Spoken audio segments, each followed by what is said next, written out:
Kajian Islam. Daripada yang tidak jelas kita memberi makanan kepada mereka, siapa dia? Tapi seandainya hal itu terjadi, kalau kita ikhlas karena Allah, maka akan dinilai sebagai sedekah. Nah, kalau kita memberi kepada orang yang berpuasa, pahala puasanya untuk kita. Yang kedua, kita mendapatkan pahala sedekah. Apa pahala sedekah di sini? Kata Nabi dalam hadis At-Tirmidzi, as-sadaqatu tutfi'ul khati'at. Sedekah itu dapat menghapus dosa dan kesalahan, kama yutfi'ul ma'un nara, sebagaimana air dapat memadamkan api. Orang yang memberi buka puasa dapat dua pahala. Pertama, pahala orang yang berpuasa tersebut, dan pahala sedekah. Apa? Dihapus dosa dan kesalahannya karena sedekah tersebut. Ampunan atau tidak ini? Ampunan lagi. Maka jangan heran kalau Nabi sampai keras mengatakan, ya, rohima anfu rojulin, celaka bagi orang man adraka Ramadan, siapa yang berjumpa dengan Ramadan, lam yukfarulah, dia keluar tidak mendapatkan ampunan dari Allah. Karena seluruh ibadah di bulan Ramadan ini, kalau dikumpulkan semua, ujung-ujungnya ampunan, Bapak Ibu. Dalam hadis yang lain, as-salawatul khams, salat yang 5 waktu, al-jum'ah ilal jum'ah, Jumat ke Jumat berikutnya, Ramadan ila Ramadan, Ramadan ke Ramadan berikutnya, kaffaratul lima bainahuma, adalah penghapusan dosa di antara keduanya. Ini secara umum. Amal apa lagi, Pak, yang khusus di bulan Ramadan, yang orang-orang mencari-carinya, sampai dia harus berdiam diri di masjid, tidak keluar-keluar? Apa yang mereka cari? Amalannya bernama i'tikaf. Yang dicari apa? Lailatul Qadar. Ini ada kaitan erat, Pak, karena Nabi itu mencari Lailatul Qadar itu dengan i'tikaf.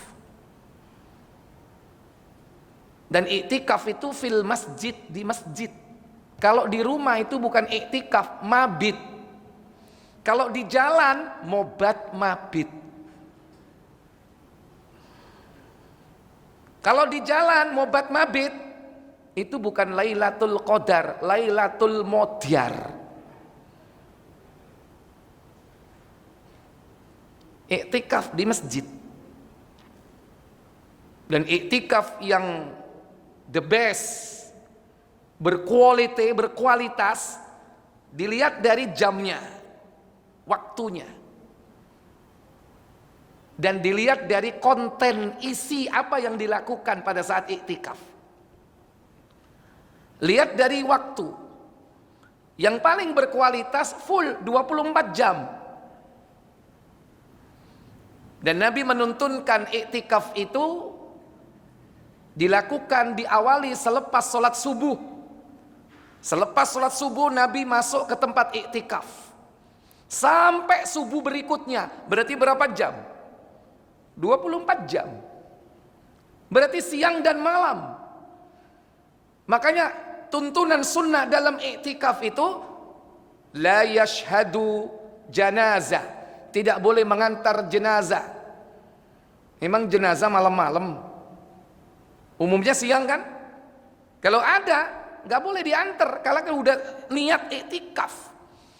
Wala ya'uda maridhan, tidak boleh menjenguk orang sakit. Wala yakhruju minal masjid, tidak boleh keluar dari masjid lihajatin, untuk keperluan apapun, nggak boleh. Illa, kecuali lima la budda minhu, sesuatu yang sangat mendesak. Contoh, buang apa? buang air. Karena rata-rata masjid, Pak, itu biasanya toiletnya, kamar mandinya, tempat WC-nya itu terpisah dari masjid. Dan mestinya begitu. Lihat di Masjidil Haram, terpisah nggak dengan Masjidil Haram? Terpisah. Lihat di Masjid Nabawi, terpisah nggak? Terpisah. Kalau di negeri kita, halo, paling tidak di negeri kita ini walaupun terpisah tapi satu apa? Satu atap. Nah ya kadang-kadang iktikaf mudah sekali keluar ke kamar mandi. Ya itu sebuah kemudahan. Tapi seandainya jauh kamar mandinya dari masjid, boleh. Karena itu termasuk hajat yang diperbolehkan keluar dari masjid. Atau mungkin makan. Untuk buka atau untuk sahur, boleh keluar. Tapi nggak boleh dia mampir ke kafe sebelah masjid, nonton bola, ntar dulu sampai selesai. Batal iktikafnya. Jadi lihat waktu. Kalau waktu itu 24 jam. Kadang-kadang kita ini Pak nggak tahu KW berapa itu ya. Kalau KW 1 24 jam. Kalau KW yang lain kadang cuman malam, mulai maghrib sampai subuh. Ya bolehlah.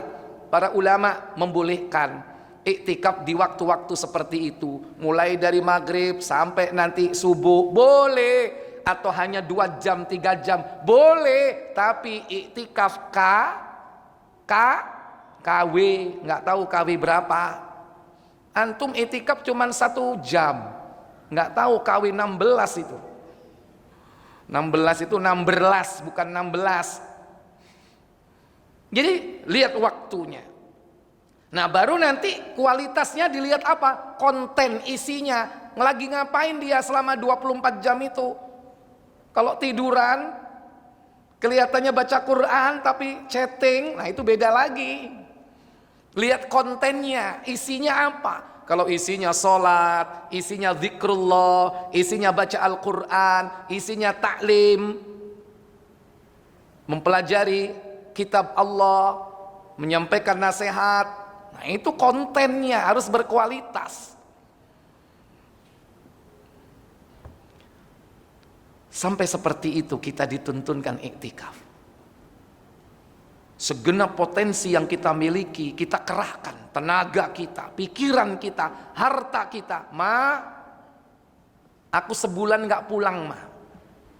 Ini ya, duit sebulan ya, emas 25 gram. Berapa Pak? 25 gram Pak. Halo? Berapa? 25 gram. Ya ikut standar Antam lah sekarang berapa? 1 juta. 25 gram berapa berarti?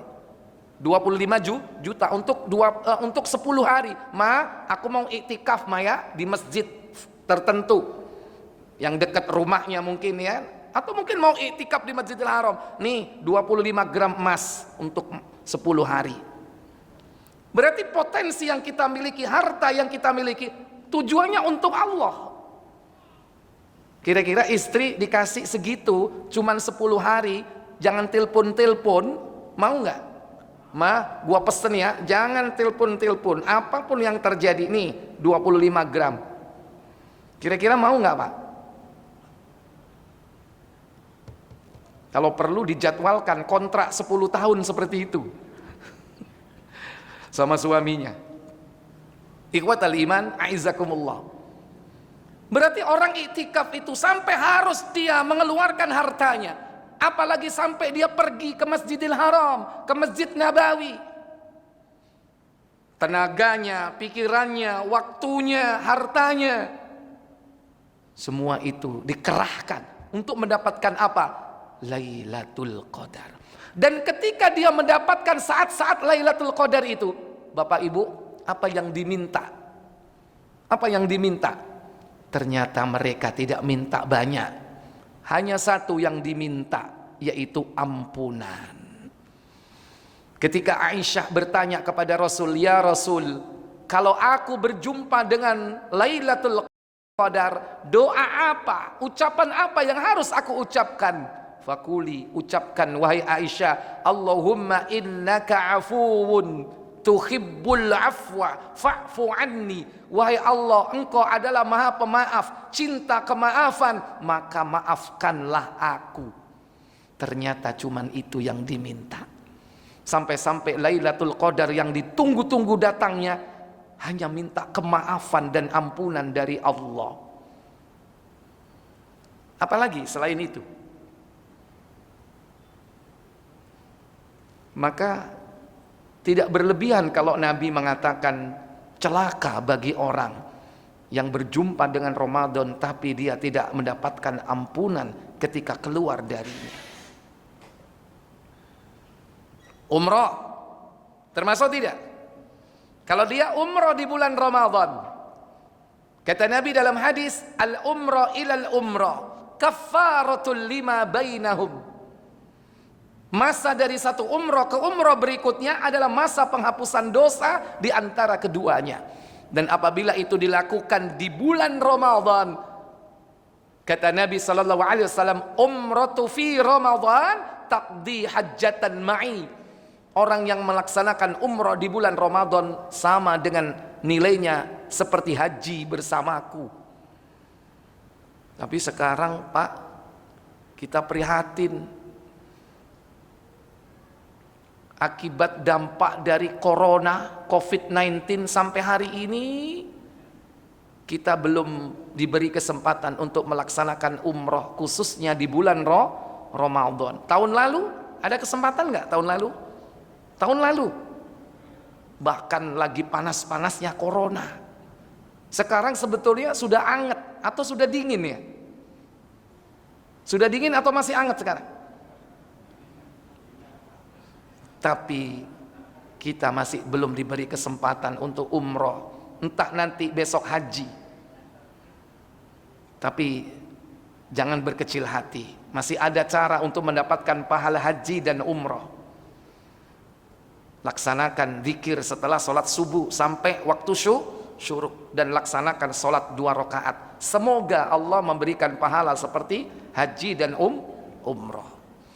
Bapak ibu saudara sekalian, ini Allah kumpulkan di bulan Ramadan yang penuh berkah ini, yaitu amalan yang dapat mendatangkan ampunan dari Allah. Yang ketiga, Nabi mengatakan orang yang celaka itu raghima anfu rajulin, celaka bagi orang adraka indahu abawahul kibar, yaitu orang yang berjumpa dengan orang tuanya, keduanya atau salah satunya hidup di dalam pemeliharaannya, falam yudkhilahul jannah, tetapi kedua orang tuanya itu atau salah satu di antara keduanya tidak menjadikan dia masuk ke dalam surga.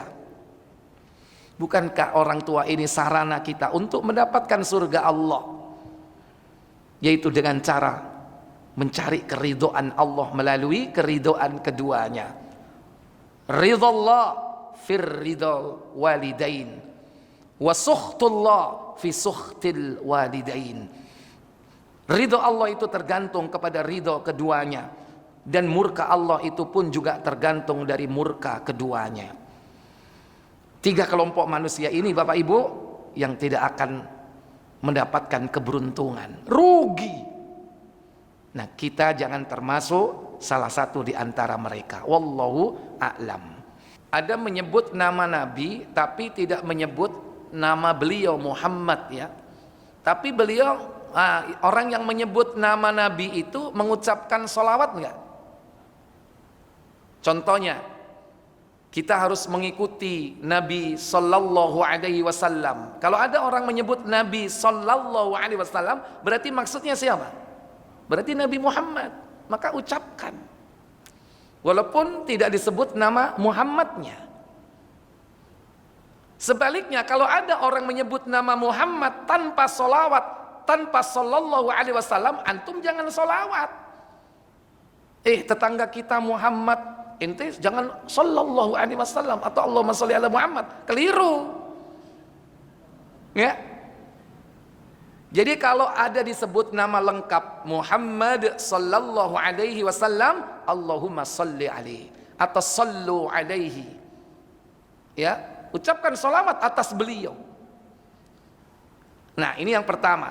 Kalau disebut nama tidak disebut nama beliau tapi disebut nabi, marilah kita mengikuti jejak langkah nabi kita sallallahu alaihi wasallam. Mengucapkan salawat enggak? Salawat walaupun tidak disebut nama Muhammadnya. Tapi sebaliknya disebut nama Muhammad tapi tidak disebut bahwa itu nabi atau ucapan di belakangnya sallallahu alaihi wasallam, jangan baca salawat.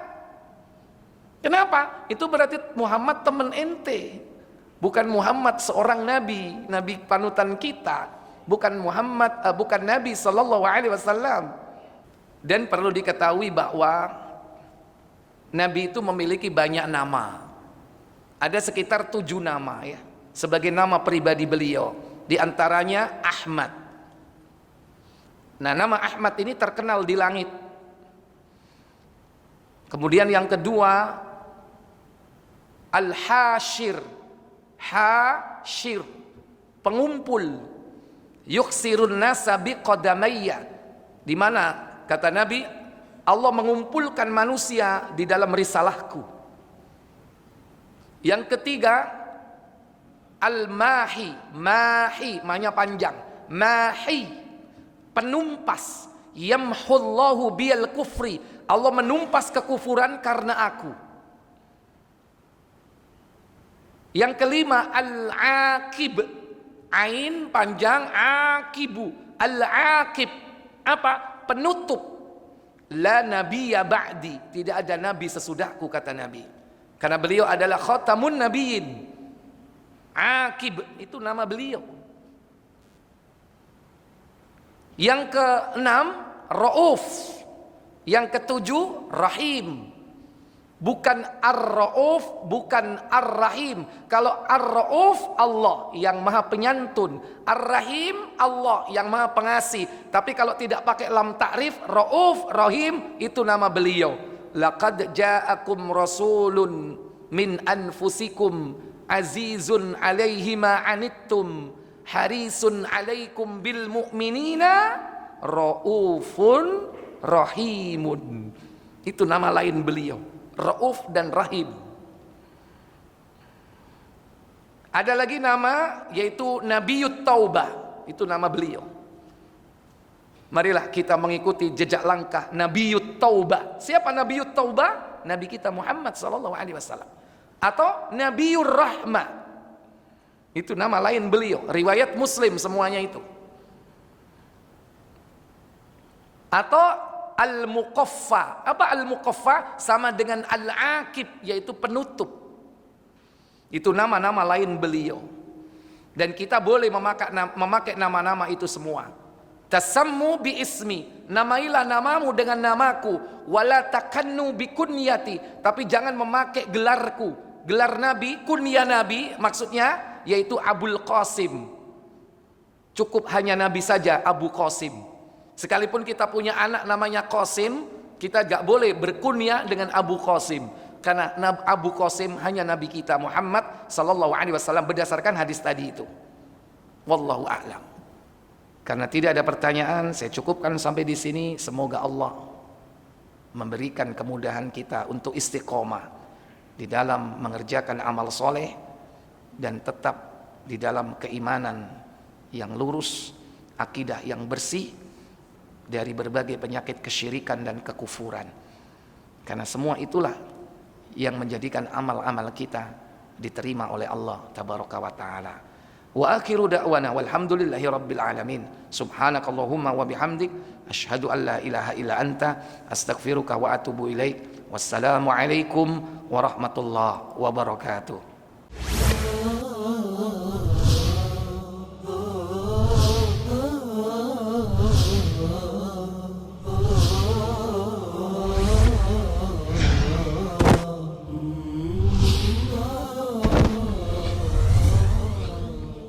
Kajian Islam.